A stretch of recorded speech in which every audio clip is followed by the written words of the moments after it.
네, 저는 오늘 여러분들을 모시고 강의를 진행하게 된 변호사 김홍준이라고 합니다. 저희 법무법인연에서 이렇게 한국농수산대학교랑 이미 2025년부터 이렇게 강의를 진행해 왔던 걸로 아는데, 저는 올해 이렇게 처음으로 여러분들과 만나 뵙게 되었습니다. 그래서 컴퓨터 화면을 통해서나마 여러분들과 이렇게 뵙게 되어서 정말 반갑습니다. 네, 오늘 제가 강의를 할 주제는 화면에 보시는 것처럼 근로기준법 및 외국인 근로자 관리에 대해서입니다. 요즘 농사나 어업이나 농촌이나 어촌이나 사실 일손을 구하는 게 사실 쉽지 않고 구할 수 있는 일손들도 대부분 외국인들인 경우가 많잖아요. 그래서 그러다 보니까 막상 사람을 채용하고 나면 이런 것까지 내가 신경 써야 되나 하는 법률 문제들이 하나둘 생기기 마련이고, 그러다 보니까 이제 좀 간과하는 부분도 있고, 그래서 약간 불이익을 입는 부분도 있고 해서 오늘 이 시간에는 실제로 농업업 현장에서 조금 문제가 됐었던 사례들을 중심으로 여러분이 현장에서 활용하실 수 있는 실무 지침을 좀 말씀드리려고 합니다. 그래서 들으시다가 궁금하신 점이 있으시면 아까 설명해 주신 것처럼 저희가 운영하고 있는 법률, 세무 무료 컨설팅에 접수해 주시면 더 자세하고 친절하게 답변해 드리도록 하겠습니다. 네. 먼저 제 소개를 간단히 드리면 저는 현재 법무법인 연에서 재직 중인 변호사 김홍준이라고 하고요. 저는 충북 제천에 있는 제천고등학교를 졸업했고 또 포항에 있는 한동대학교 법학부를 거쳐서 전북대학교 법학전문대학원을 졸업해서 13회 변호사 시험에 합격해서 전주에서 변호사로 일하고 있습니다. 그래서 저는 충청도 사람인데 경상도 거쳐서 지금 현재 전라도에서 일하고 있는데요. 이렇게 여러분들을 만나게 된 게 정말 큰 인연이라고 생각합니다. 그래서 오늘 제가 유익한 정보 전달할 수 있었으면 좋겠습니다.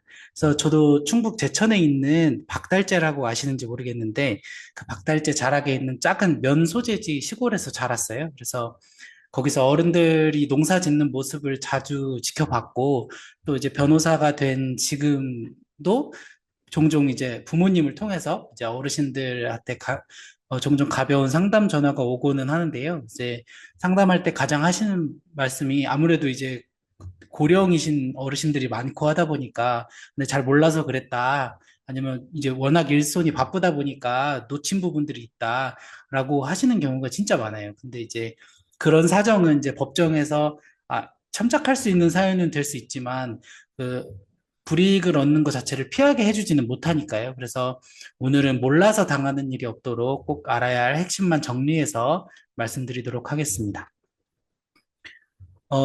오늘 다룰 주제는 크게 네 가지인데요. 첫 번째는 농업 분야에서 근로기준법 적용 범위를 다룰 겁니다. 그래서 농업이나 축산, 수산업에 종사하시는 분들은 근로기준법에서 특별히 예외로 취급되는 부분들이 있는데 정확히 어디까지가 예외이고 어디까지가 예외가 아닌지 이런 거를 짚어드릴 예정입니다. 그리고 2부는 임금, 퇴직금, 근로계약서 지급 의무에 대해서 설명드리려고 해요. 그래서 임금과 퇴직금을 제때 지급하지 않으면 어떤 문제가 발생하게 되는지 실제로 좀 곤란한 일들을 겪으셨던 사례를 판례를 통해서 한번 살펴보려고 합니다. 그래서 2부까지 하고 잠깐 쉰 다음에요. 3부는 외국인 근로자 고용 관리에 대해서 설명을 드리려고 해요. 그래서 요즘 농어촌에서는 외국인 근로자 없이는 일손이 이제 돌아가지 않을 정도잖아요. 그래서 고용 허가제 원칙부터 실무상 주의하셔야 될 부분까지 한번 다뤄보도록 하겠습니다. 그래서 마지막에는 오늘 설명드린 내용들을 쭉 정리하고 여러분들이 궁금해하시는 질문들에 대해서 답변하고 그러고 마무리하는 걸로 하겠습니다. 네, 첫 번째는 이제 농업 분야 근로기준법의 적용 범위에 대해서 설명을 드리겠습니다. 먼저 근로기준법이 뭔지, 왜 존재하는지에 대해서부터 간단하게 설명을 드릴 건데요. 근로기준법 제1조를 보면 이 법은 헌법에 따라 근로조건의 기준을 정함으로써 근로자의 기본적 생활을 보장하고 향상시키며 균형 있는 국민 경제의 발전을 꾀하는 것을 목적으로 한다고 되어 있습니다. 이제 쉽게 말하면 당연히 고용하는 사람이 근로자보다 좀 더 힘이 센 편이잖아요. 고용하는 입장이 있으니까. 그래서 힘의 차이가 있는 사용자와 근로자 사이에서 근로자가 최소한의 인간다운 생활을 할 수 있도록 국가가 정해놓은 최저 기준선이라고 보시면 됩니다. 그렇게 되면 당연히 따라오는 질문이 그러면 여기서 말하는 근로자란 누구냐가 중요하게 되는데요. 이제 근로기준법 상에서는 근로자는 직업의 종류를 불문하고 사업 또는 사업장에서 임금을 목적으로 근로를 제공하는 사람을 말합니다. 여기서 중요한 것은 계약서에 뭐라고 적혀 있느냐가 아니라 실질이 무엇이냐입니다. 그래서 여기 오른쪽에 있는 판례들을 보실 텐데요. 첫 번째 판례는 중국 국적의 산업연수생 명목으로 입국한 사람이 공장에서 임금을 목적으로 근로를 제공한 사안입니다.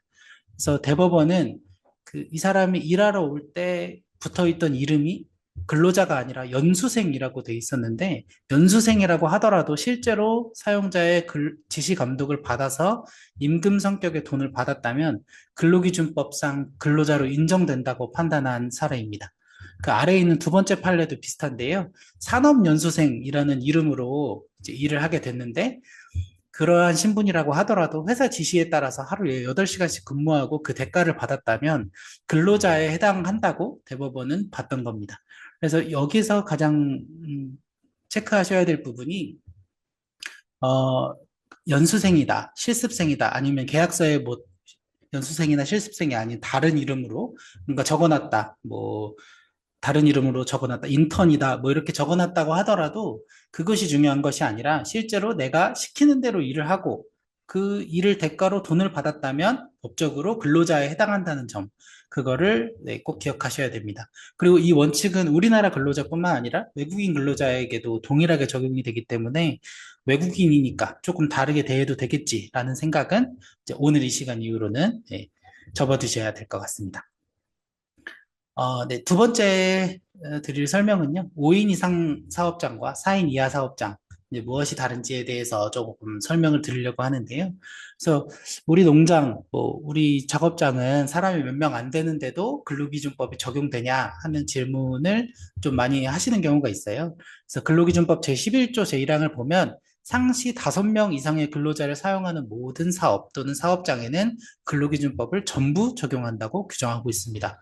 반대로 4명 이하의 근로자를 사용하는 사업장에는 대통령령으로 정하는 일부 규정만 적용된다고 되어 있습니다.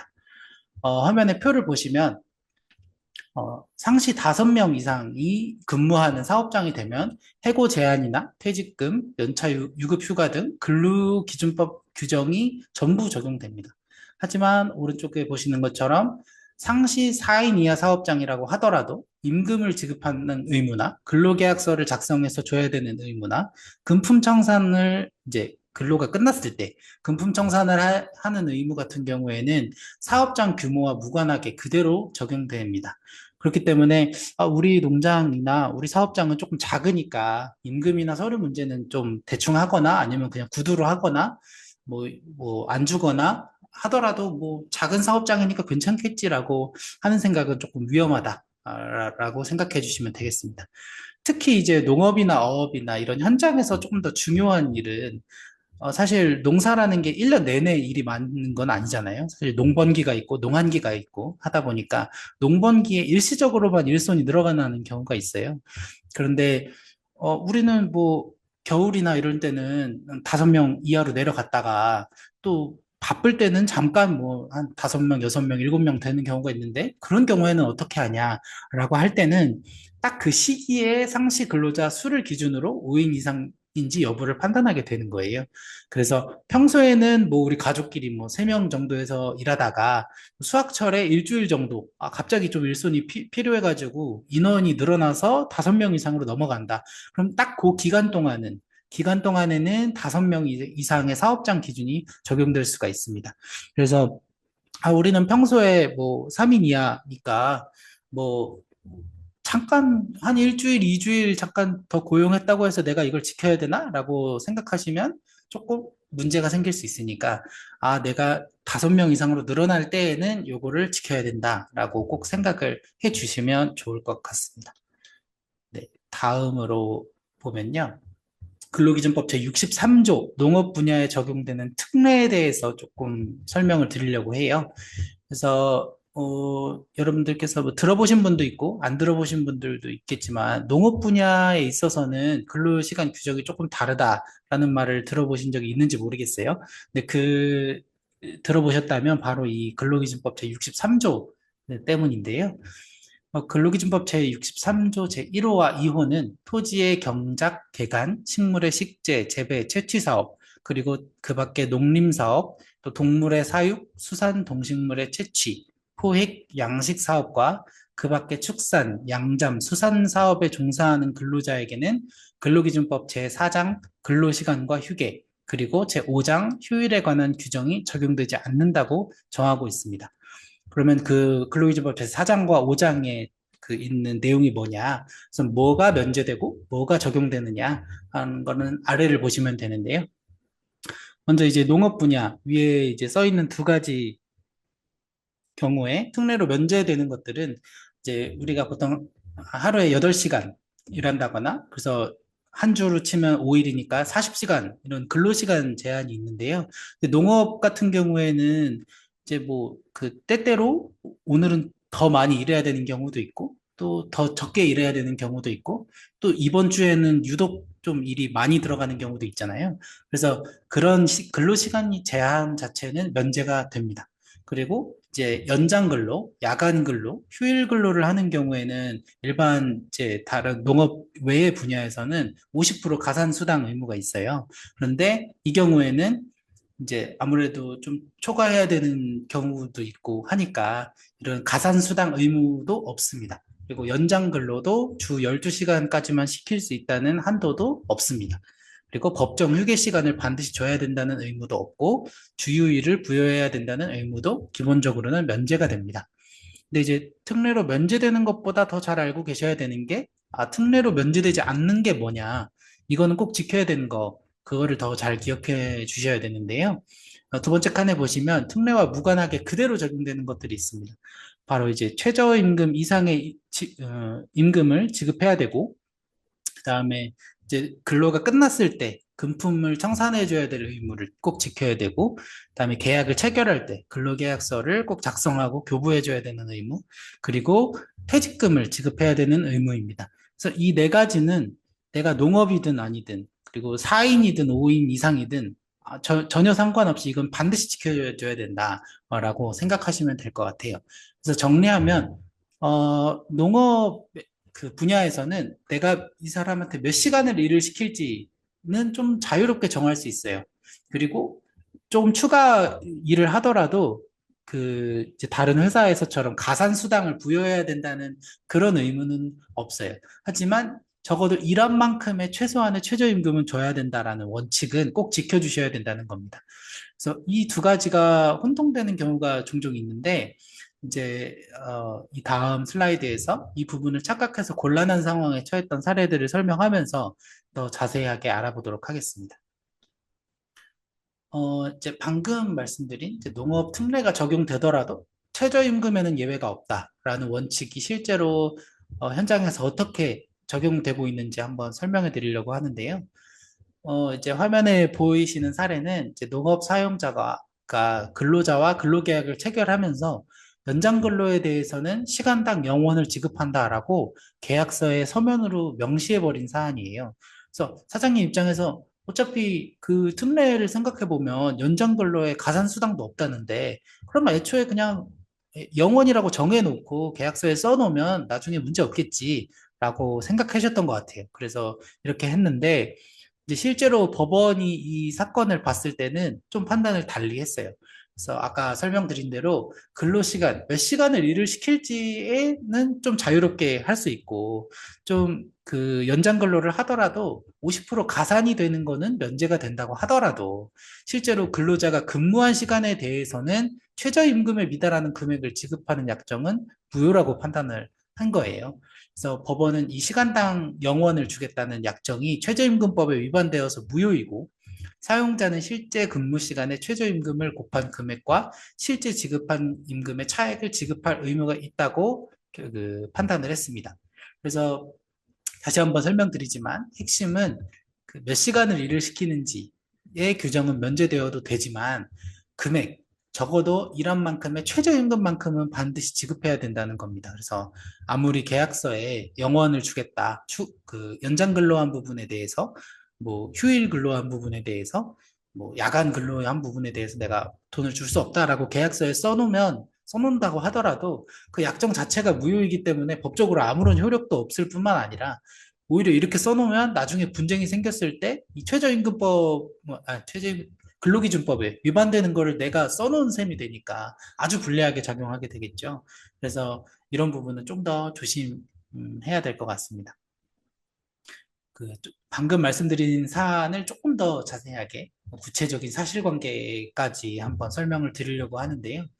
그러니까 방금 그 사례가 충주에 있는 농업 경영자예요. 그래서 상시 근로자가 두 명밖에 안 되는 소규모 농가였습니다. 그래서 아까 설명드린 대로 다섯 명 이하니까, 네 명 이하니까 이제 다섯 명 이상의 그 규정에는 적용이 안 되겠죠.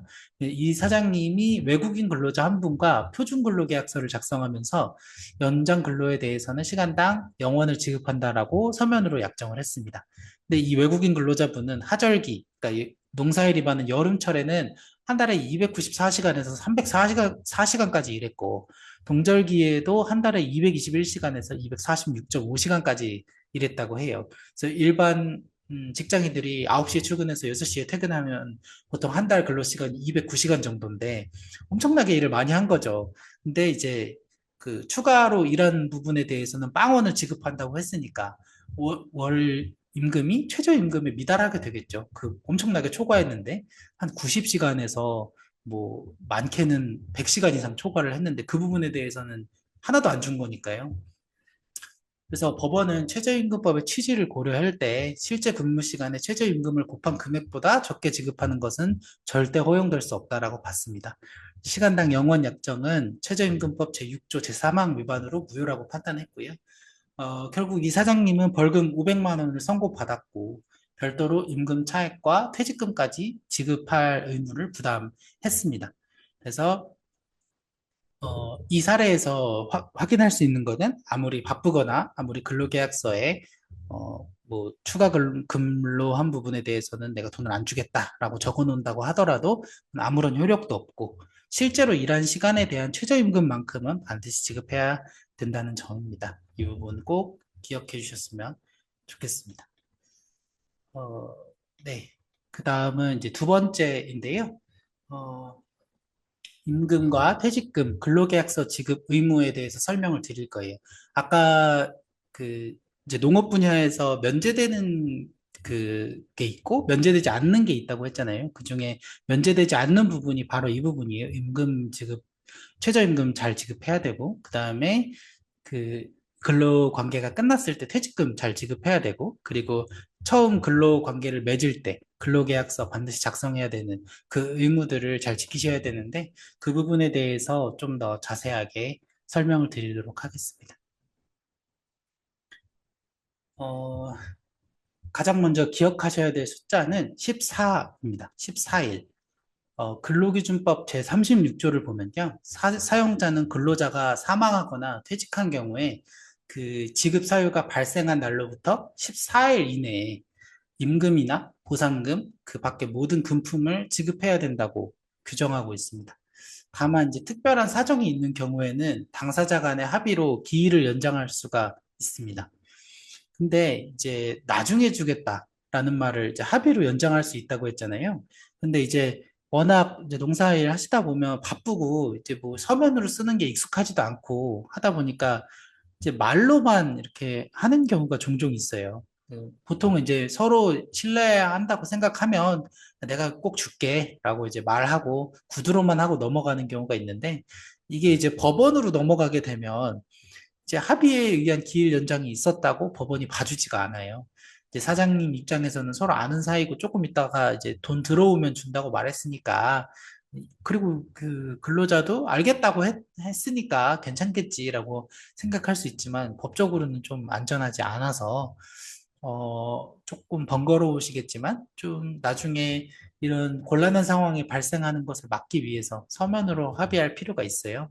그래서 형식을 갖춘 문서로 할 수 있으면 가장 좋겠지만 그게 어렵다고 한다면 적어도 문자 메시지나 메모라도 남겨두시면 그것도 완벽하진 않지만 그것마저 없는 것보다는 나중에 분쟁이 생겼을 때 조금 더 대처하시기가 좋을 거예요. 그래서 꼭 이제 퇴직금을 지급할 때 조금 내가 돈이 지금 당장은 없어서 내가 조금 며칠 있다가 줄게라고 할 때는 반드시 서면으로 그리고 서면도 어렵다면 문자 메시지나 메모로 꼭 동의를 받으셔가지고 그 나중에 불필요한 분쟁에 휩싸이는 일이 없도록 조심하셨으면 좋겠습니다.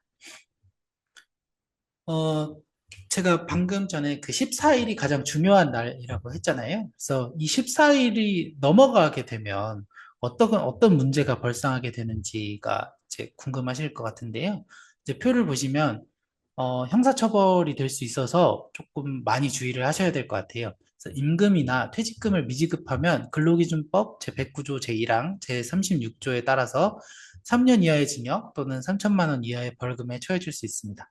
퇴직금 미지급의 경우에는 근로자 퇴직급여 보장법이라는 법이 있는데 제44조 1호 9조에 따라서 역시 3년 이하의 징역 또는 3천만 원 이하의 벌금에 처해질 수가 있습니다.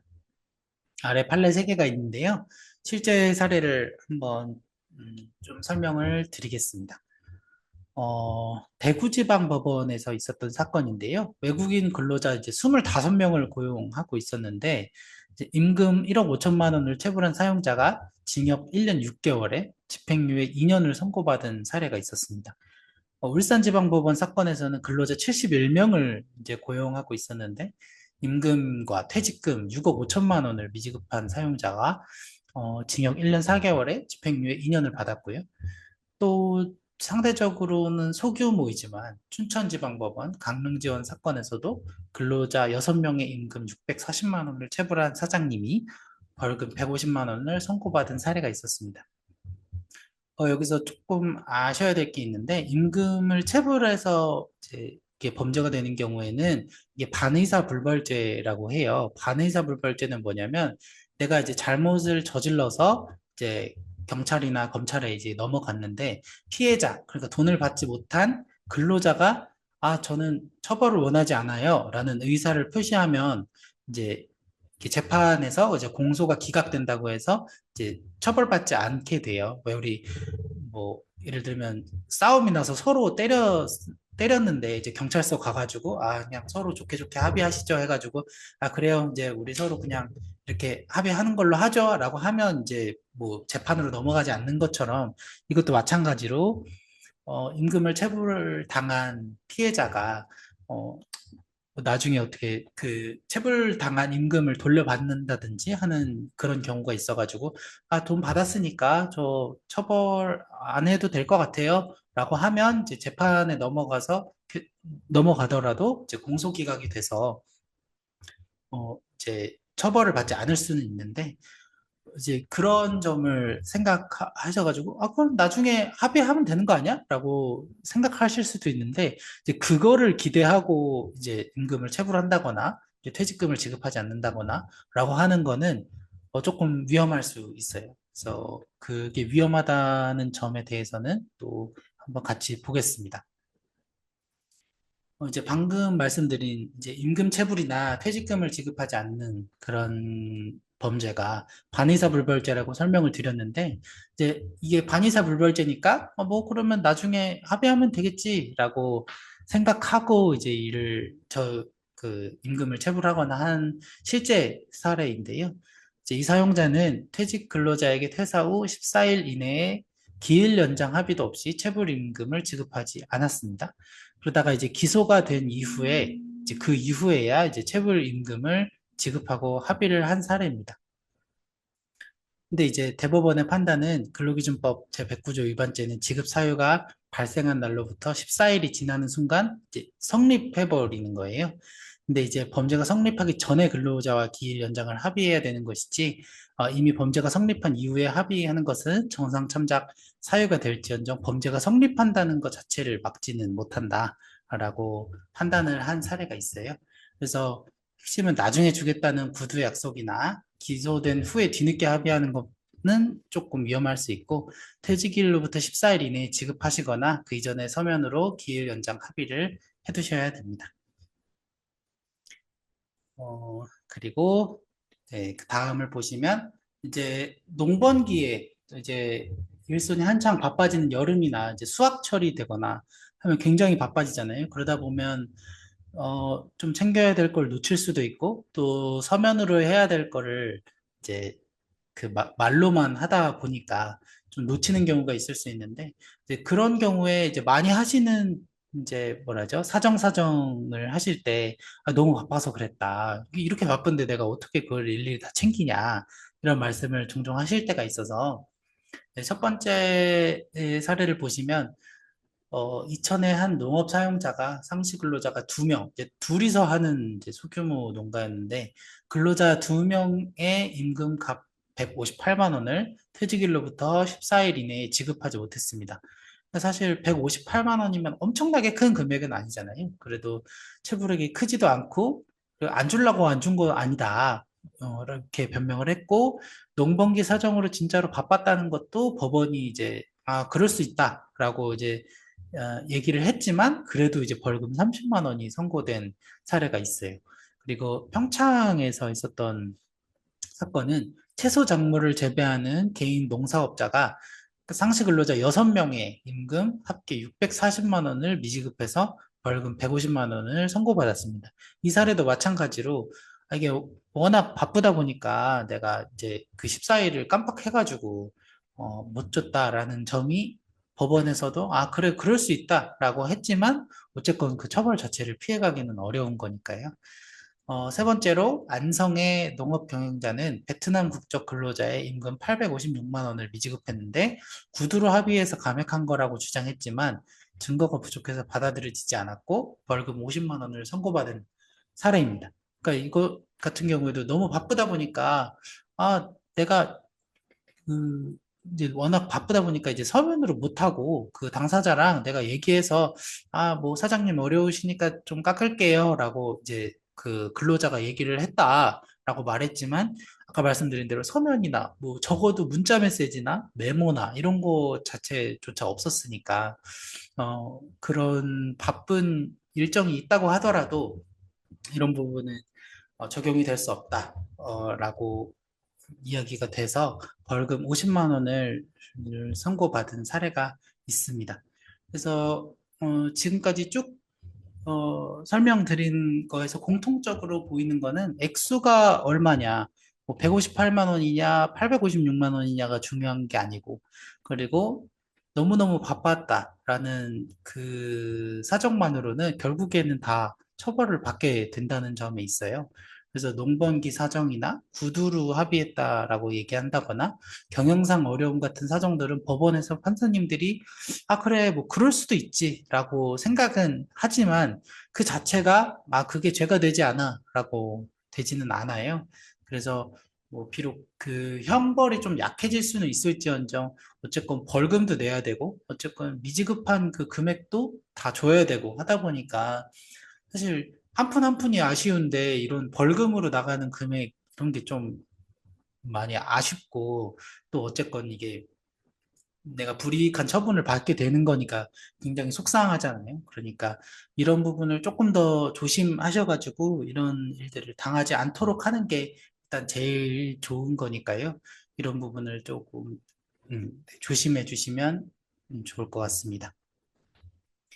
어, 그리고 이제 다음을 보시면 체불 규모가 커지면 당연히 처벌도 커지게 됩니다. 그래서 체불 규모가 커지면 실제로 징역형까지 선고되는 사례가 있어요. 그래서 지금까지는 대부분 이제 벌금인 사례들이었잖아요. 그래서 그런 사례들만 생각하면 벌금 얼마 조금 내면 괜찮은 거 아니야? 라고 생각하실 수 있지만 이게 또 그 정도가 중해지면 중해질수록 당연히 처벌도 커진다는 거. 그래서 실제로 어떤 사례가 있는지 한번 살펴보도록 하겠습니다.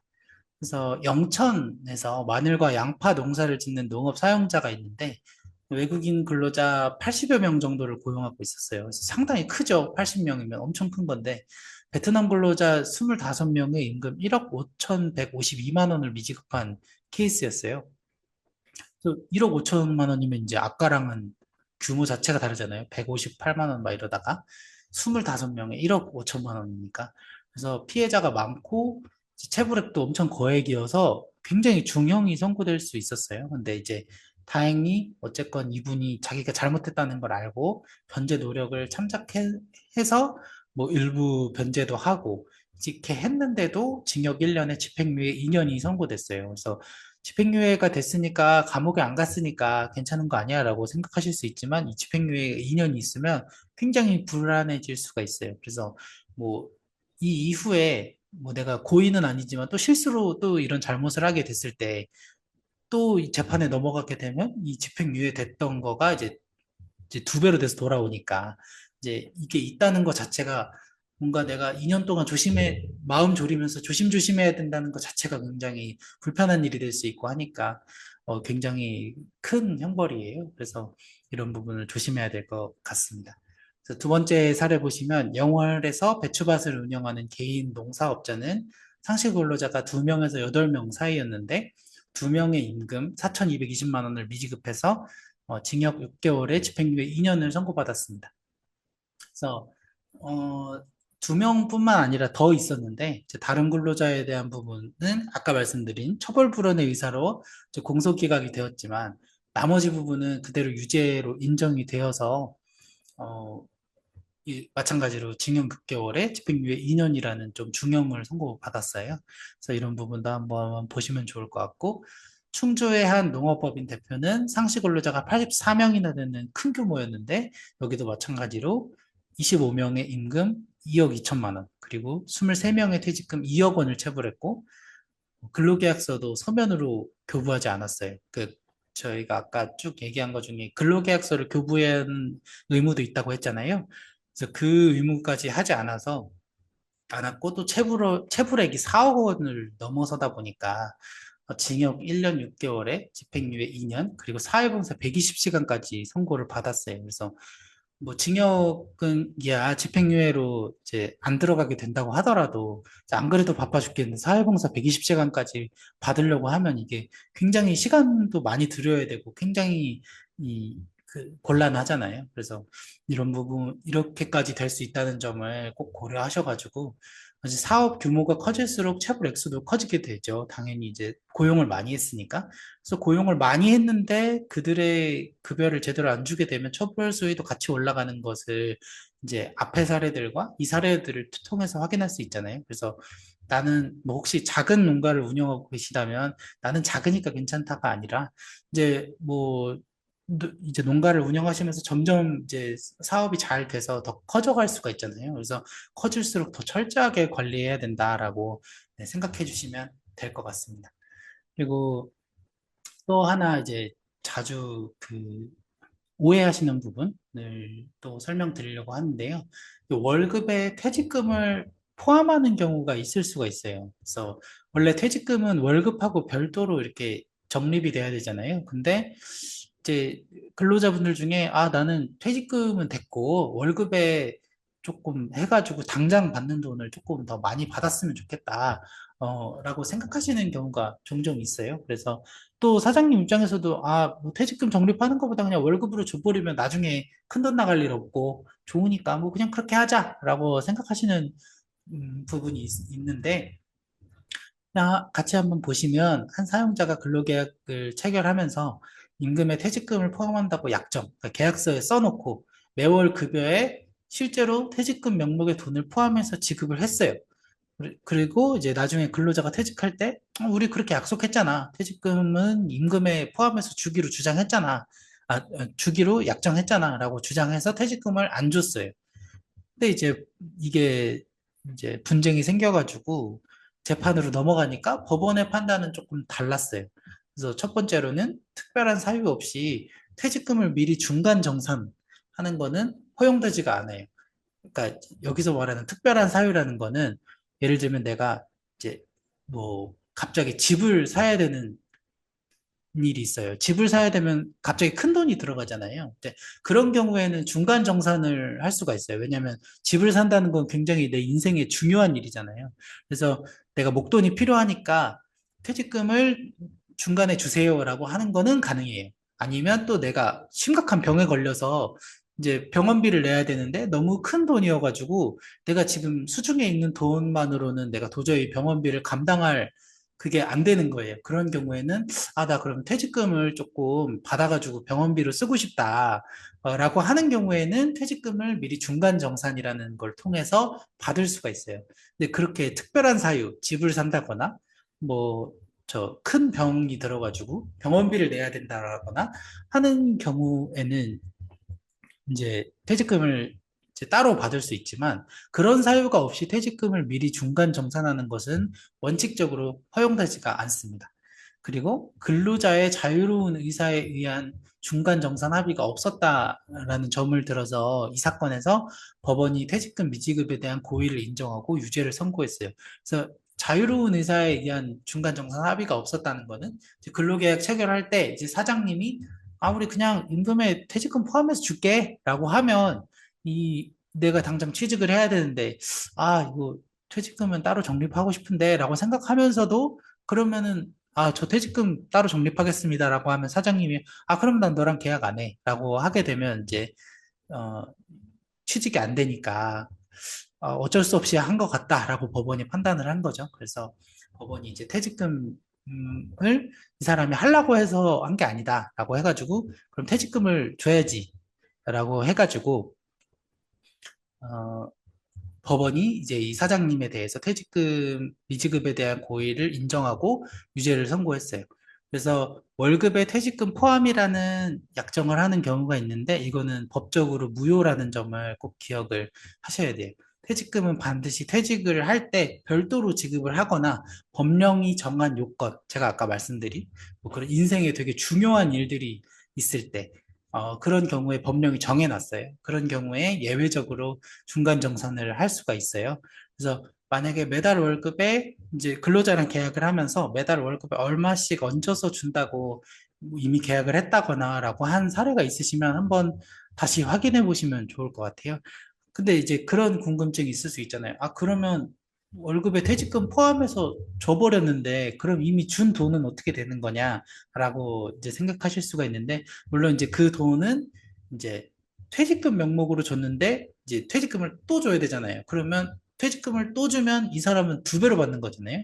그것도 말이 안 된다라고 해서 법원이 그럼 그 돈은 다시 돌려받을 수 있지만, 어쨌건 퇴직금을 모아놓은 퇴직금을 퇴직할 때는 줘야 된다라고 이제 법원이 판단을 해요. 그래가지고 내가 이제 그 근로가 끝날 때 목돈을 주기 싫어서 이제 앞에 이제 임금에다가 퇴직금을 조금씩 조금씩 포함해서 주게 되는 경우에는 이제 이게 무효니까 나중에 결국에는 이걸 돌려받는다고 하더라도 나중에 목돈이 나가야 되는 상황은 똑같으니까 그러니까 아예 월급에 퇴직금을 포함한다는 약정을 하지 않는 것이 이런 좀 불필요한 절차를 겪지 않는 좀 지혜라고 할 수 있을 것 같아요. 그래서 혹시 지금 하고 계신 이제 지금 고용하고 계신 근로자들과 이런 약정을 하신 경우에는 한번 체크를 해보셔서 그러면 나중에 반드시 문제가 될 수 있어요. 그래서, 물론 그 직원이 그냥 아무 그 이유 없이 그냥 잘 끝나면 다행인데,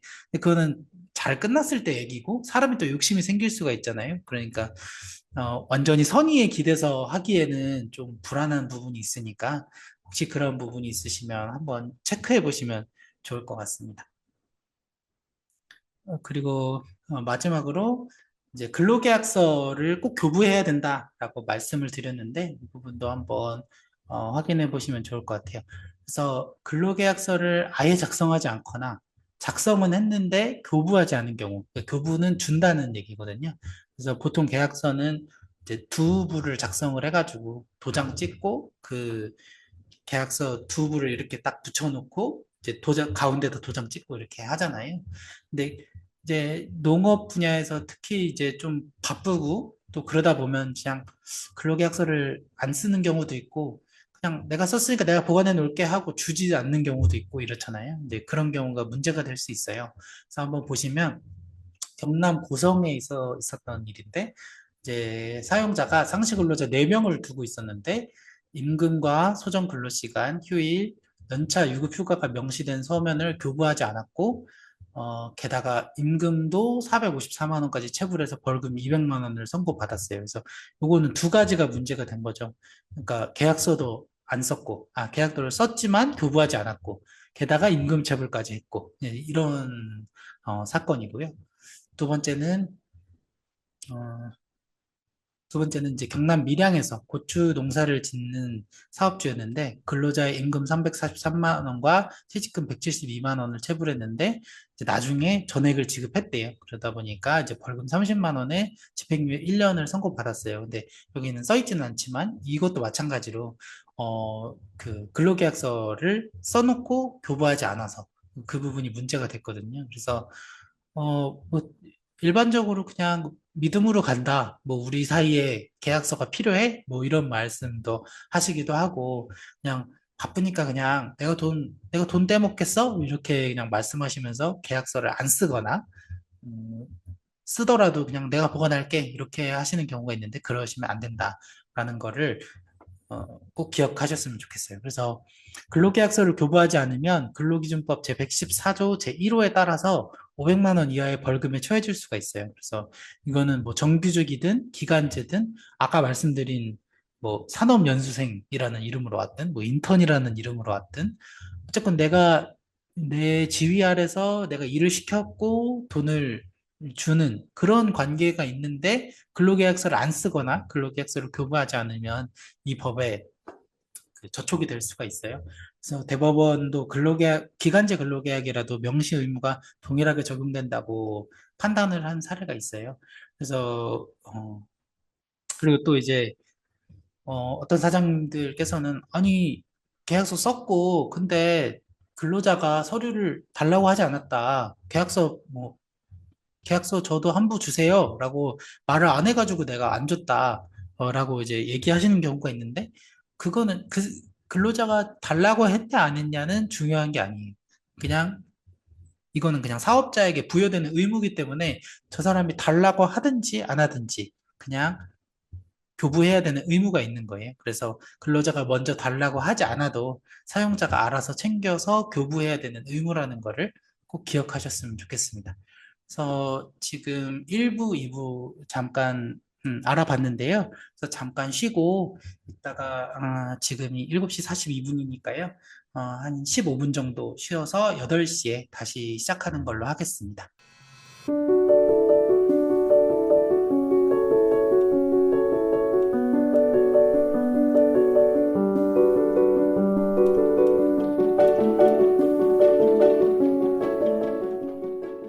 네, 여러분 잘 휴식하셨을까요? 그러면 이제 마지막으로 세 번째 외국인 근로자 고용 관리에 대해서 설명드리고 또 마지막으로 오늘 여러분들께 설명드렸던 내용들 한번 정리하고 그러고 마무리하도록 하겠습니다. 네, 세 번째 주제는 외국인 근로자 고용 관리입니다.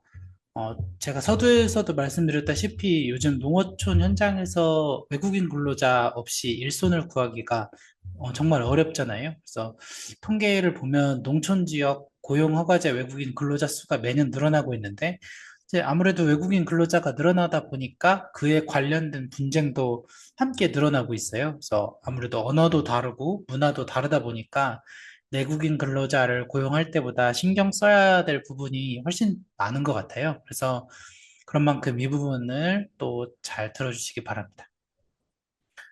이제 어, 외국인 근로자를 고용할 때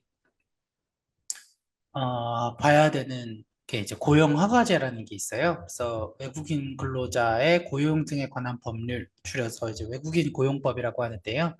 이 법은 이제 외국인 근로자를 체계적으로 도입하고 관리함으로써 원활한 인력 수급과 국민 경제의 균형 있는 발전을 도모하는 것을 목적으로 하고 있어요. 그래서 이 법이 아까 말씀드린 산업연수생 제도의 여러 부작용이나 인권 침해, 불법 체류 문제 등을 해결하기 위해서 만들어졌다는 점을 좀 이해하시면 왜 이렇게 절차가 엄격해? 왜 이렇게 해야 될 게 많아? 라는 게 조금 이해가 되실 것 같아요. 그래서 먼저 여러분이 농업 분야에서 외국인 근로자를 고용하시려면 먼저 고용노동부로부터 고용 허가서를 발급받아야 되고 그 이후에 합법적으로 고용하실 수가 있어요. 그래서 참고로 농업 분야는 2-9, 그러니까 비전문 취업 비자를 소지한 외국인의 취업이 허용되는 업종입니다. 근데 이제 이거 순서를 바꿔가지고, 일단 급하니까 먼저 사람 데려다가 일을 시키고 나중에 서류 하면 되겠지라고 생각하실 수 있는데, 그 자체로 조금 법을 위반하는 게 될 수 있어요. 그래서 좀 번거로우시더라도 순서를 지키시는 게, 여러모로 더 좋을 것 같다는 생각이 들어요.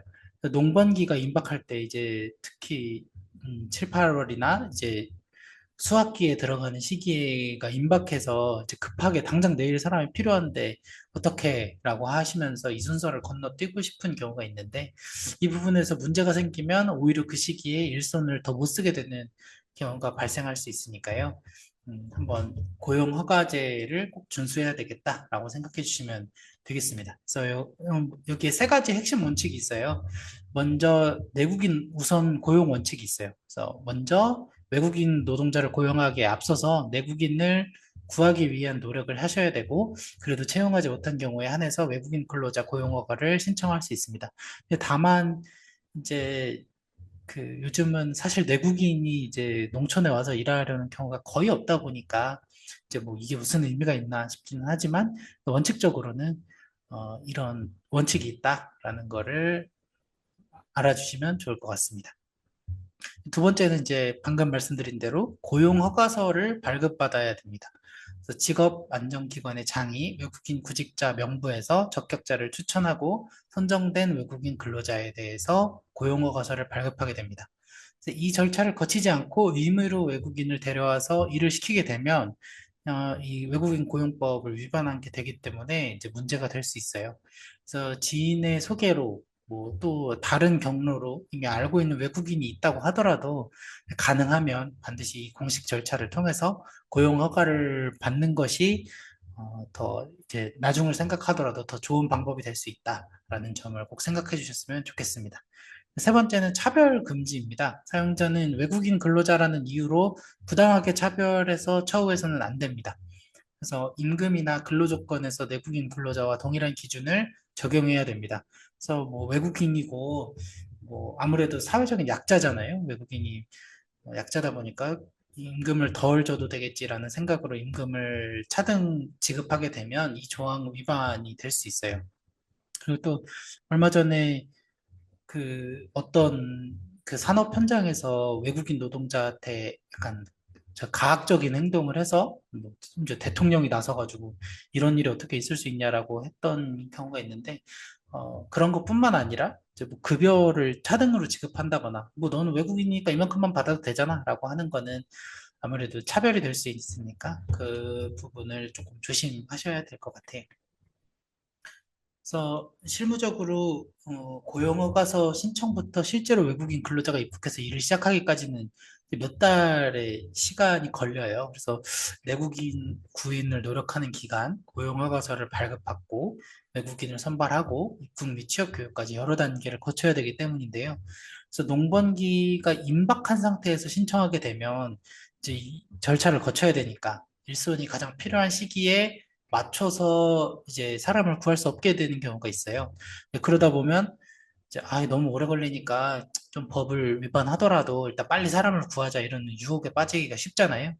이제 그렇게 되기 전에 최소 서너 달 전에 미리 계획을 세우고 절차를 시작하는 거를 권장드려요. 근데 사실 저도 이제 농촌에서 자란 사람이고 하다 보니까 이게 농, 농사일이 사실 뭐 어느 정도의 패턴은 있지만 이게 또 그 해마다 또 일이 달라지고 하는데 이게 가능한 일인가라는 생각이 저도 들기는 하는데 어쨌건 법이 이제 정하고 있는 것들이 있으니까 그런 부분들을 꼭 기억하셨으면 좋겠습니다.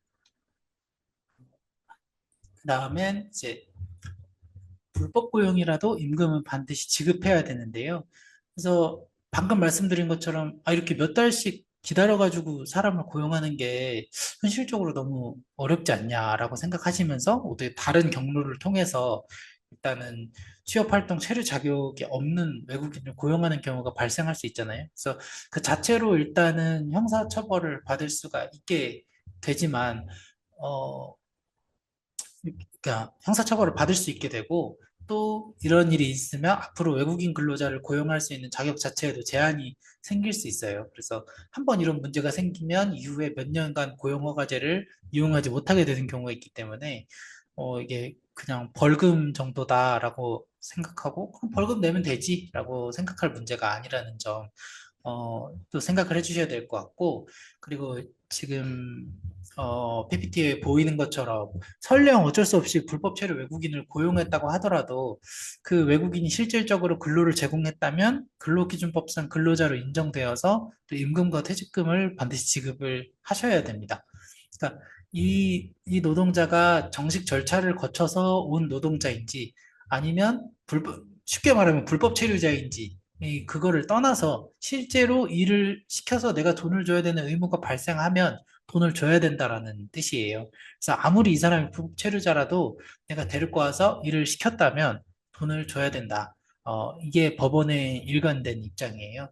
그래서 여기 판례를 보시면 날짜를 보시면 1995년 9월 15일로 돼 있잖아요. 그러면 지금 벌써 올해가 2026년이니까 거의 30년 가까이 된 거잖아요. 그래서 그 30년 전에서부터 아무리 불법 체류 외국인이더라도 일단 일을 시켰다면 돈을 꼭 줘야 된다라는 이 원칙이 30년 전부터 이미 서 있었어요. 그래서 내가 정당한 절차를 통해서 고용한 게 아니고, 또 사실 불법 체류자는 더 불안하잖아요. 내가 언제든지 신고당하면 또 이제 불이익을 받을 수 있게 되니까. 근데 그거를 이용해서 또 임금을 주지 않으면 그것도 문제가 될 수 있어요. 그래서 만약에 불법 체류자니까 임금을 안 줘도 되겠지라고 생각하시면서 불법 고용과 임금을 미지급하는 두 가지의 사유를 동시에 하시게 되면 두 번 처벌받을 수 있어요. 그래서 불법 체류자를 고용한 것 자체로 한 번 처벌을 받을 수 있고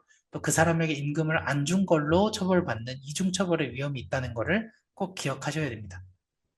그래서 실무적으로 보면은 불법 체류자를 고용했다가 임금을 제대로 안 준 경우에 오히려 그 근로자가 신고를 하는 경우도 있어요. 그러니까 보통은 이제 사장님이 야, 너 불법 체류자니까 너 말 안 들으면 내가 다 신고해버린다라고 하는 경우도 있지만 오히려 반대로 이제 그 근로자도 아니 사장님도 불법 체류자인 거 알면서 고용했잖아요. 그리고 돈도 안 줬잖아요. 라고 하면서 이걸 신고하게 되면 사장님 입장에서는 두 가지 문제가 한꺼번에 드러날 수 있게 되는 거예요. 그래서 임금을 제대로 챙겨주지 않았기 때문에 근로자가 신고를 결심하게 되고 그 신고 과정에서 체류 자격이 없는 이제 외국인 노동자를 고용했다는 문제까지 함께 드러나게 되는 것이죠. 그래서 불법 체류자를 안 써야 되겠지만 만약에 쓴다고 하더라도 어쩔 수 없이 쓰는 경우가 있을 수 있으니까 그렇게 쓴다고 하더라도 최소한 임금을 제대로 줘야 그나마 리스크를 줄일 수 있다는 이제 결론에 이르게 됩니다.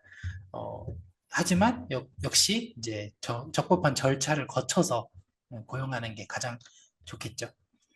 그리고 그 다음은 출국 만기 보험 가입 및 근로계약서 교부라는 주제인데요.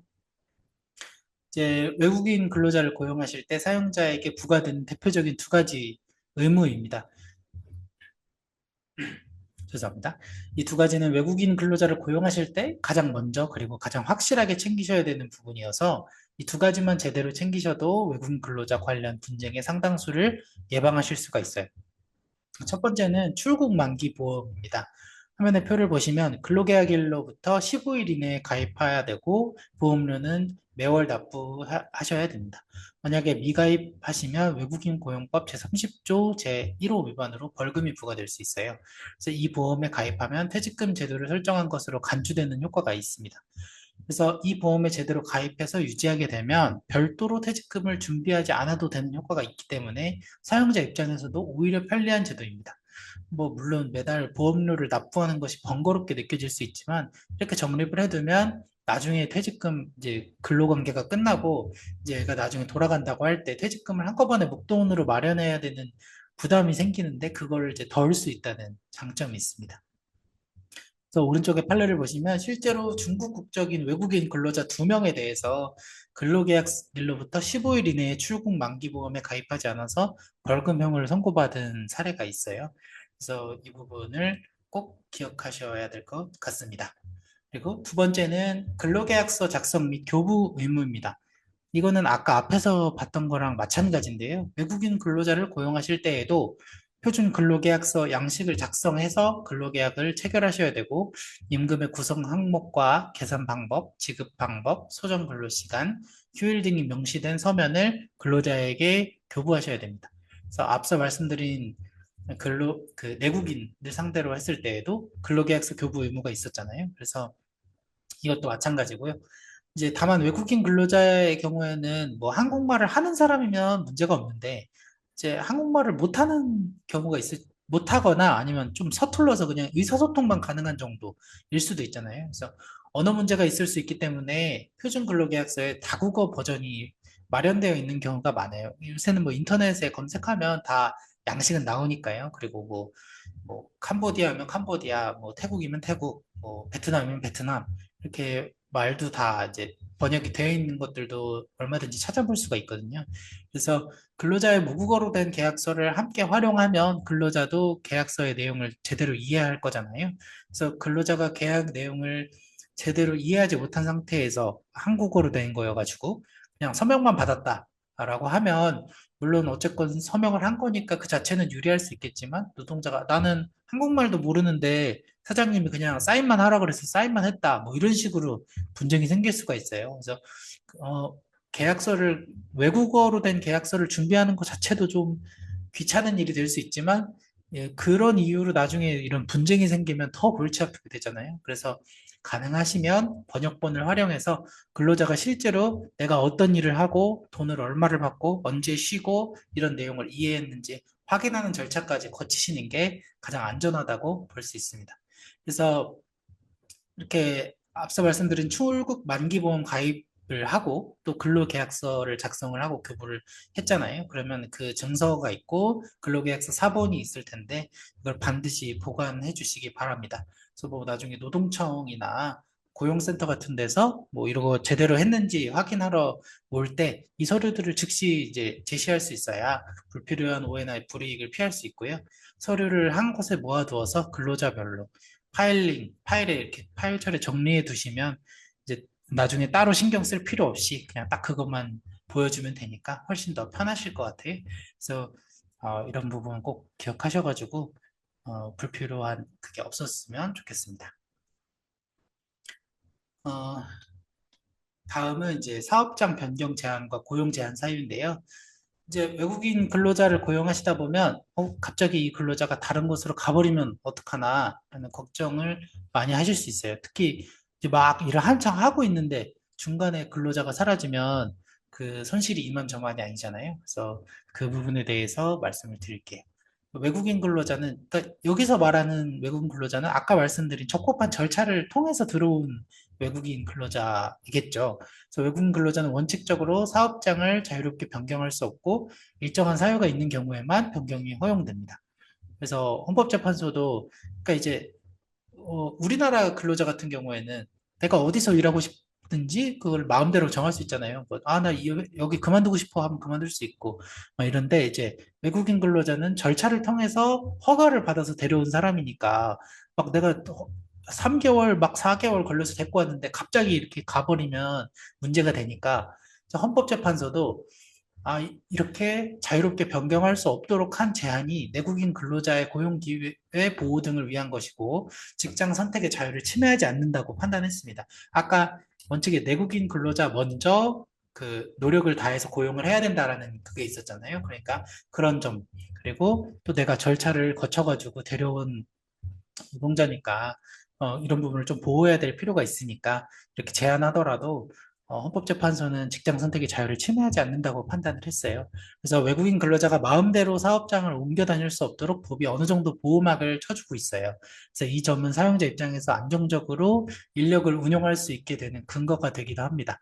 그래서 사용자 입장에서는 근로자가 정당한 사유 없이 사업장을 이탈하는 경우에는 고용노동부에 고용 변동 신고를 하셔서 대응하실 수가 있어요.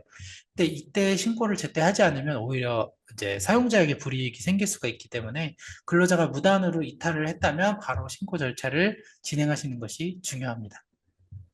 그리고 반대로 사용자가 고용 제한을 받게 되는 사유도 있어요.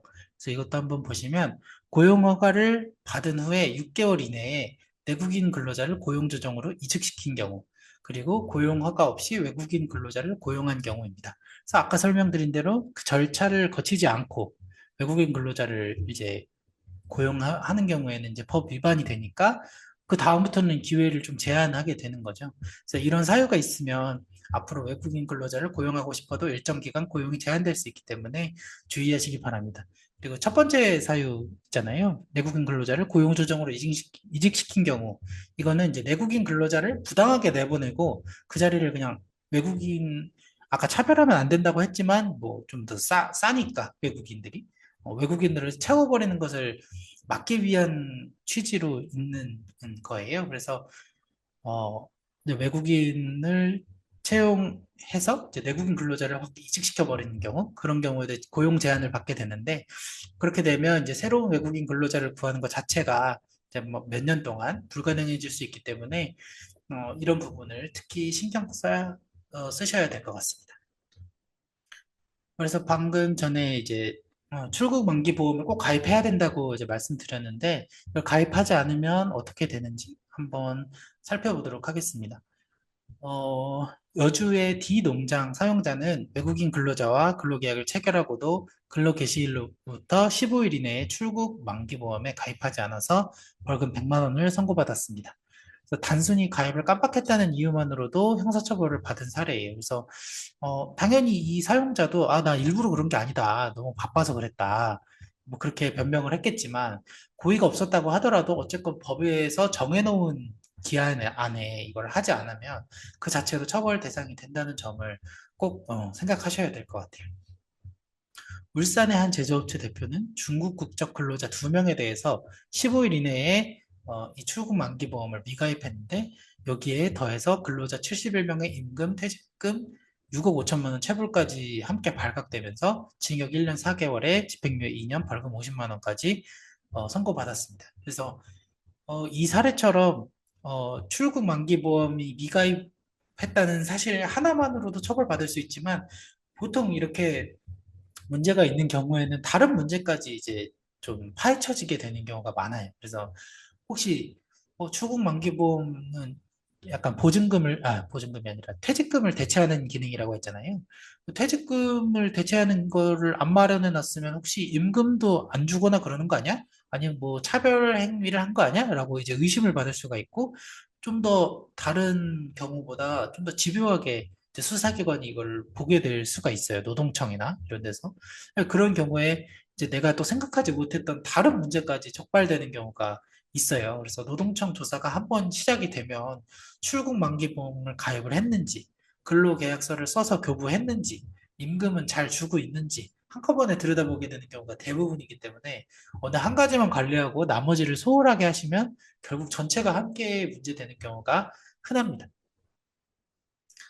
그래서 지금까지 설명해드렸던 내용에서 제일 기억하셔야 되는 부분은 출국 만기보험을 가입하지 않는 건 외국인 고용법 제30조 제1호 위반이기 때문에 채용 후 15일 이내에 가입하는 것이 의무이고 다른 문제도 문제가 될 수 있다. 그래서 채용을 하실 때 이 뭐 달력이나 뭐 이런 핸드폰이나 이런 데 꼭 표시를 하셔가지고 이런 실수를 하지 않도록 미리 예방을 하시면 나중에 문제가 되는 일이 없을 것 같아요. 그래서 또 근로자를 여러 명 고용할 수도 있고 또 각자 다른 시기에 고용할 수도 있잖아요. 이제 그런 경우에도 뭐 어떤 근로자에 대해서는 15일 내에 했는데 또 어떤 근로자에 대해서는 15일 내에 못하게 되는 경우가 있을 수 있으니까 그런 것도 놓치지 않도록 잘 확인해 놓으시면 좋을 것 같습니다. 그리고 또 많이 이제 말씀하시는 게, 이거 인력회사에서 소개해줬다라는 이제 그 변명을 하시는 경우가 있는데, 특히 인력사무소를 통해서 사람을 쉬는 경우가 많잖아요. 아무래도. 그러니까 아까 말씀드린 그런 절차를 통해서 데려와야 되겠지만 실제로 이제 농번기에는 급하게 일손을 구해야 되니까 인력 회사를 통해서 그냥 사람을 구해가지고 쓰는 경우가 많다고 듣고 들었고 저도 이제 고향이나 이런 데 가보면 그런 경우가 종종 있더라고요. 그래서 그런 경우에 어떻게 되는지 한번 보시면 한 건설회사 대표이사가 현장 소장에게 외국인 근로자 채용을 지시를 했고 현장 소장은 인력회사를 통해 외국인을 소개받으면서 이 체류 자격을 확인하지 않고 고용을 했어요. 그래서 대표이사 본인은 나는 채용 과정에 직접 관여하지 않았다라고 이제 주장을 했습니다. 하지만 법원은 외국인을 고용하려는 사람에게는 자기가 고용할 거니까 체류 자격을 확인할 의무가 있고 이를 다하지 않았다면 그 사람이 불법 체류자임을 알면서도 고용한다는 미필적 고의가 인정된다고 판시한 사례가 있습니다. 미필적 고의가 뭔지는 아시죠? 이제 그냥 고의는 내가 이런 행동을 해야지 하고 하는 게 그냥 고의고요. 미필적 고의는 뭐 그런 결과가 발생할 수도 있는데 뭐 발생한다 해도 상관없어 라고 하는 게 미필적 고의예요. 그래서 내가 체류 자격을 확인할 의무가 있는데 그걸 확인을 안 했다 그러면 그러면은 체류 자격이 없는 외국인일 수도 있지만 뭐 상관없어라고 한 게 되니까 그러니까 이제 법원은 미필적 고의를 인정해서 처벌하게 된 거예요. 그래서 대표이사가 임금을 지급하는 과정에서 외국인 근로자들의 존재를 알게 된 이상 미필적 고의가 인정된다라고 판결을 내렸어요. 그래서 직접 채용 과정에 관여하지 않았더라도 내가 이제 대표이사니까 뭐 내가 이 농장을 운영하는 사람이니까 내가 임금을 지급해야 되는 사람이니까 고용관계를 알고 있었다면 그 책임을 회피할 수 없어요. 그래서 나는 몰랐다. 아랫사람이 한 거다. 인력회사가 소개시켜줬다. 라는 거는 이제 법정에서는 이렇게 유효한 사용이 될 수가 없다는 점을 기억해 주시면 좋을 것 같아요. 그래서 여기에서의 핵심은 외국인 근로자를 채용하실 때 반드시 외국인 등록증이나 여권을 확인하셔서 취업 가능한 체류 자격이 있는지 확인을 해주셔야 됩니다. 그래서 인력회사가 소개해줬으니까 그쪽에서 확인했겠지라는 생각은 법적으로 보호받을 수가 없습니다. 그래서 인력회사를 통해 이제 급하게 사람을 소개받으시더라도 최종적으로는 체류 자격을 확인하는 책임은 그 사람을 고용하는 사람 본인에게 있다는 것을 꼭 기억하셨으면 좋겠습니다. 다음은 이제 일손이 부족하다는 이유로 불법 체류 외국인을 알선하거나 고용하면 이제 어떻게 되는지 한번 알아보겠습니다. 이제 물류센터를 운영하는 것과 관련해서 피고인들이 이제 취업활동 체류 자격이 없는 외국인 근로자들의 고용을 알선한 사안입니다. 이제 법원은 이러한 행위가 국가의 출입국 관리 정책의 실효성을 약화시키고 불법 체류를 조장한다고 보면서도 신체적 노동 강도가 높은 현장에서 적법한 체류 자격을 갖춘 근로자를 구하기 어려운 현실도 참작해서 징역 8개월을 선고했습니다. 그러니까 법원도 아는 거예요. 이렇게 힘든 일을 할 때 적법한 체류 자격을 가진 외국인 중에서 이런 일을 하려고 오는 사람이 찾기가 쉽겠냐? 법원도 그건 알고는 있어요. 근데 그렇다고 해서 무죄가 되는 것은 아니라는 점 또한 분명히 하고 있습니다. 그래서 이 판결에서 확인할 수 있는 부분은 법원이 힘든 현장이라 어쩔 수 없다는 사정을 가명사유로 인정하면서도 처벌 자체는 피할 수 없다고 못 박았다는 점입니다. 그래서 물론 이렇게 정식적인 절차를 밟아서 고용하는 게 쉽지 않은 일이지만 심지어 법원조차도 그거를 다 알고는 있긴 하지만 일손이 급할수록 오히려 정식 절차를 좀 더 미리 좀 예측을 해서 올해는 좀 필요할 것 같은데라는 생각이 드신다면 미리 정식 절차를 서둘러 밟아두시는 게 장기적으로는 훨씬 더 안전하고 효율적인 방법이 될 수 있다는 거 기억해 주시면 될 것 같습니다. 그리고 아까 출국 만기 보험에서 퇴직금 의무를 대신한다고 설명드렸잖아요. 그래서 다시 한번 설명을 드릴게요. 한 사용자가 외국인 노동 근로자들에 대해서 출국 만기 보험에 가입했고 근로자들이 퇴직할 때 보험금을 수령을 했습니다. 근데 검사는 퇴직금에서 보험금을 공제하지 않은 나머지 금액을 지급하지 않았다면서 기소했습니다. 검사 측의 논리는 퇴직금 총액에서 이미 받은 보험금을 뺀 나머지를 사용자가 별도로 더 줘야 된다는 것이었습니다. 법원의 판단은 출국 만기 보험에 가입한 사용자는 퇴직금과 보험금의 차액만 지급할 의무를 부담하고 만약 보험금이 퇴직금을 초과한다면 별도로 지급할 의무가 없다고 판단했습니다. 그래서 이제 아까 말씀드린 대로 출국 만기 보험을 이제 달달이 이제 보험금을 납입을 하실 거고, 그 다음에 이제 이 외국인 노동자가 쭉 일을 하면 퇴직금이 쌓일 거 아니에요. 근데 이제 퇴직을 할 때 요거를 비교해 봐서 보험금이 퇴직금보다 많으면 그냥 그 보험금을 이제 그 이제 외국인 근로자가 보험금을 받아갈 테니까 사용자가 추가로 낼 돈은 없고, 만약에 보험금이 퇴직금보다 적다라고 하면 이제 그 차액만큼은 사용자가 추가로 지급하면 된다는 뜻이에요. 그래서 이 판결은 사용자에게 유리한 판단이라고 볼 수 있는데, 이 결론을 얻으려면 전제 조건으로 출국 만기 보험의 제때 그리고 제대로 가입해서 유지했어야 된다는 점이 있습니다. 그러니까 제가 아까 설명드리기에 출국 만기 보험이 퇴직금 의무를 대신한다고 했는데, 만약에 퇴직금이 보험금보다 많다라고 하면 그 차액은 지급하셔야 되는 거예요. 난 보험에 가입했으니까 이것만 받아가면 되잖아 라고 한다는 거는 안 된다라는 거를 다시 한번 말씀을 드립니다. 그래서 만약에 이 보험금이 실제 퇴직금 계산하기에 못 미치지 않는지, 그거를 한번 나중에 퇴직할 때 꼭 확인을 하셔서, 부족한 부분이 있으면 그 부족분을 꼭 지급을 하고, 만약에 보험금이 충분하다라고 하시면 퇴직금 의무가 없고, 라는 점을 꼭 기억하셨으면 좋겠습니다. 네. 그래서 제가 오늘 설명드릴 부분은 여기까지고요. 그래서 근데 제가 오늘 설명드린 부분이 좀 법적인 부분도 많고 판례도 많이 나왔고 그 다음에 조금 딱딱한 부분이 많았잖아요. 그러다 보니까 한번 정리해드릴 필요가 있을 것 같아서 한번 다시 한번 정리하고 자주 물어보시는 질문, 네, 답변해 드리고 그러고 마치는 걸로 하겠습니다. 네, 제가 오늘 쭉 설명드린 내용이 이 표에 쭉 나와 있는데요.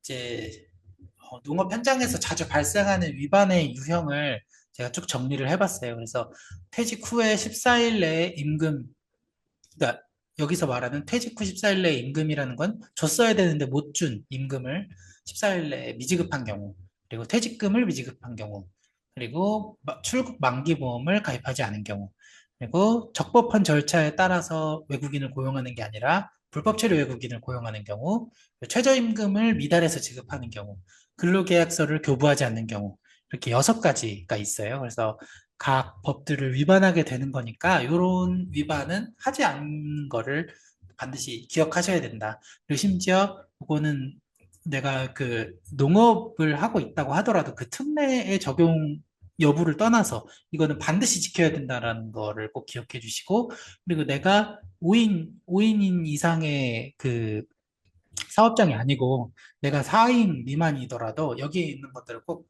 지켜주셔야 될 것 같아요. 그래서 요것만 잘 지키시더라도 대부분의 문제들은 커버가 되니까요. 요거 꼭 기억해 두셨다가 어, 좀 불이익을 겪는 일이 없으셨으면 좋겠습니다. 뭐 이제 체크리스트니까요. 한번 보시고 내가 혹시 여기에서 조금 지키지 못하고 있는 게 있나 한 번씩 봐주시면 좋을 것 같아요. 먼저 왼쪽은 국내 근로자, 한국인 근로자를 고용하실 때, 또 오른쪽은 외국인 근로자를 고용하실 때 확인하실 항목들입니다. 그래서 먼저 국내 근로자를 보시면 근로계약 체결과 동시에 그러니까 계약서를 작성해서 교부하고, 그리고 일하는 거에 최저임금 이상을 꼭 지급하고, 퇴직 시에 14일 이내 임금, 퇴직금, 전액 지급하셔야 되고, 그리고 만약에 내가 이걸 14일 이내에 못 줄 것 같다라고 하면 미리 서면으로 합의하셔서 기일을 연장을 하시고, 그리고 퇴직금은 반드시 별도로 적립하셔야 되고, 월급에 퇴직금을 포함하는 방식의 약정은 하더라도 이게 무효가 되고 퇴직금은 결국 줘야 되는 그런 상황이 올 수 있어요. 물론 이미 지급한 퇴직금을 돌려받을 수 있지만 이 법적 절차를 거치는 것 자체가 굉장히 불편하고 또 시간 들고 돈 들고 하는 일이잖아요. 그러니까 이거 꼭 기억하시고 임금 지급 기일을 연장할 때 반드시 서면으로 작성하실 것, 5가지 꼭 기억해 주셨으면 좋겠습니다. 그리고 외국인 근로자를 고용하실 때에는 고용 전에 외국인 등록증과 여권으로 체류 자격이 있는 외국인인지 직접 확인하시고, 고용일로부터 15일 이내에 출국 만기 보험을 꼭 가입하셔가지고 퇴직금 지급 의무를 대체할 수 있도록 편리하게 사용할 수 있도록 꼭 챙겨주시고, 국내 근로자와 동일하게 표준 근로계약서를 꼭 작성해 주세요.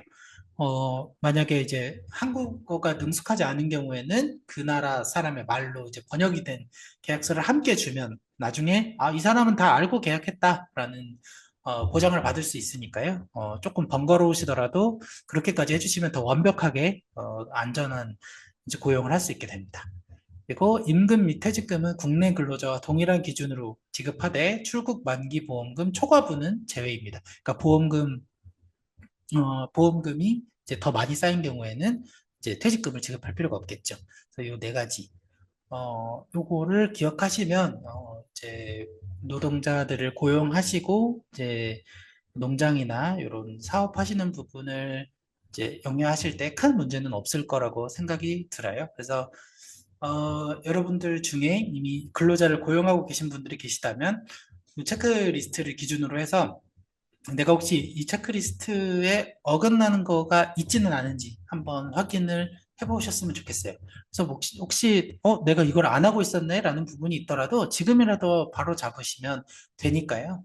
그래서 가장 위험한 거는 문제가 있다는 걸 알면서도 뭐 어떻게든 되겠지 하고 방치하는 게 제일 위험한 거지, 문제가 있는 것 자체가 문제는 아니거든요. 그래서 문제가 있다고 판단이 되신다면 빨리 어, 바로 잡으시면 아무 문제 없이 될 것 같습니다. 그래서 마지막으로 이제 많이 물어보시는 질문들. 그러니까 오늘 한 내용인데요. 다시 한번 정리를 해드릴게요. 그래서 농업 분야는 이제 근로시간 제한이 없다고 했잖아요. 특례가 있으니까. 연장 근로수단을 그래서 주라는 거냐, 말라는 거냐. 그래서 근로기준법 63조에 따라서 연장 근로수당. 그러니까 원래 줘야 될 수당의 50%를 가산해서 줘야 될 의무는 없습니다. 하지만 실제로 근무한 모든 시간에 대해서 최저임금 이상을 지급해야 되고, 아까 보신 것처럼 연장 근로에 대해서는 내가 빵원을 주겠다, 뭐 시간당 1,000원을 주겠다, 뭐 이런 식으로 하는 약정은 모두 무효라는 점 꼭 기억해 주셨으면 좋겠습니다. 두 번째는 외국인 근로자가 갑자기 사업장을 이탈한 경우에는 아까 설명드린 것처럼 고용노동부 고용센터에 고용 변동 신고를 하셔야 됩니다. 그래서 이탈한 근로자에 대한 임금도 도망갔으니까 돈 안 줘도 되는 거 아니야? 라고 생각하시지만 그거는 안 되고, 실제 근무한 기간만큼은 지급하셔야 됩니다. 그리고 도망갔다는 것을 신고하지 않는 것 자체가 이제 사용자에게도 부담이 될 수 있으니까 이런 상황이 발생한다면 꼭 신고 절차를 진행하시는 것이 좋겠습니다. 그리고 외국인 근로자도 퇴직금을 주어야 되는지, 여러 번 강조드렸죠. 퇴직금은 이제 내국인 근로자와 마찬가지로 반드시 지급을 해야 됩니다. 다만 출국 만기 보험이 퇴직금 제도를 대신한다는 점, 다만 보험금이 퇴직금에 미달하게 되는 경우에는 차액을 별도로 지급해야 된다는 점 기억해 주시고요. 근로자를 작성만 하면 되냐? 근로자에게 주지 않아도 되냐? 아니, 반드시 교부하셔야 됩니다. 작성만 하고 교부하지 않으면 그 자체도 이제 법 위반이 될 수 있으니까요. 반드시 교부하시고, 사본은 꼭 사장님께서 보관하시면 되겠습니다. 네, 그래서 정말 마지막으로 네, 한 줄 정리를 해보면, 농업 분야의 근로기준법 적용에 있어서는 농업, 축산업, 수산업은 근로시간, 휴게, 휴일 규정 적용이 제외되지만 최저임금은 예외 없이 지급이 되어야 합니다. 그리고 임금 수당 지급 의무를 위반하게 되는 경우에는 제재를 받을 수 있다는 점, 잘 알지 못했다는 점이나 뭐 구두로 합의했다는 점, 이런 걸로는 면책이 될 수 없다는 점 꼭 기억해 주시고요. 외국인 근로자를 고용하실 때에는 꼭 내국인 우선 고용 원칙, 그리고 적법한 절차를 거쳐서 고용하시는 것을 원칙으로 하시되, 이제 부득이하게 이제 인력회사를 통해서 고용하시는 경우에도 꼭 이 사람이 체류 그 자격이 있는지 꼭 확인하시고, 불법 체류자라고 하더라도 이런 만큼은 반드시 임금을 지급하셔야 된다는 점 기억해 주시면 좋겠습니다. 그래서 몰랐다라고 하거나 바빠서 어쩔 수 없었다라고 하는 점이 법정에서 조금 감안은 될 수 있지만 면책 사유가 되지 않는다는 점을 꼭 기억해 주셨으면 좋겠습니다. 그래서 오늘 짧지 않은 시간 동안 많은 내용을 말씀을 드렸는데, 조문이랑 판례가 많이 나와서 다소 딱딱하게 느껴지셨을 수도 있고, 제가 또 이렇게 재미있게 설명을 드리지 못한 것 같기도 하고, 그렇긴 한데요. 그래도 결국 오늘 말씀드린 내용을 정리해드리자면, 일한 만큼 최저임금은 반드시 지급하시고, 정해진 기한 안에 임금과 퇴직금을 지급하고, 서류는 꼼꼼하게 챙기자. 이 세 가지만 기억하셔도 오늘 강의를 완전히 다 이해하시는 거라고 생각하시면 될 것 같아요. 그래서 오늘 말씀드린 내용이 전부는 아니고, 이제 법이라는 거는 계속 바뀌고, 이제 사회가 변해가는 거에 따라서 판례도 계속 새롭게 나와요. 그래서 여러분의 상황에 따라서 조금씩 다르게 적용될 수 있는 부분이 있기 때문에 혹시 오늘 강의에서 들은 내용하고 조금 다른 것 같은데 뭔가 좀 이상한 것 같은데 라는 상황이 발생하면 혼자 판단하시기보다는 또 이렇게 전문가에게 한번 확인을 받아보시는 것도 권해드립니다. 또 금액이 크거나 또 여러 명의 근로자가 관련된 사안이라면 또 이게 문제가 생겼을 때 큰 좀 문제가 될 수 있잖아요. 그렇기 때문에 혼자 해결하려고 하시기보다 도움을 구할 수 있는 곳이 있다면 한번 도움을 받아보시는 것도 좋을 것 같아요. 그래서 오늘 말씀드린 판례와 체크리스트는 어디까지나 이제 일반적인 기준이에요. 그래서 여러분 각자의 사업장의 규모나 고용의 형태나 근로자 수에 따라서 구체적으로 적용되는 내용이 조금씩 달라질 수 있어요. 그래서 오늘 제가 알려드린 내용을 바탕으로 한번 상황을 스스로 한번 점검해 보시고 애매한 부분이나 좀 고쳐야 될 부분이 있다면 주저하지 마시고 전문가에게 문의해 주셨으면 좋겠습니다. 또 아까 계속 설명드리는 것처럼 저희가 또 이제 또 상담을 받고 있잖아요. 저희가 컨설팅을 받고 있으니까요. 그런 문의 주시면 저희가 또 친절하고 자세하게 설명을 드릴 테니까요. 부담 없이 문의해 주셨으면 좋겠습니다. 그래서 오늘 강의가 조금이나마 여러분께 도움이 되었기를 바라면서 오늘 강의는 여기서 마치겠습니다. 감사합니다.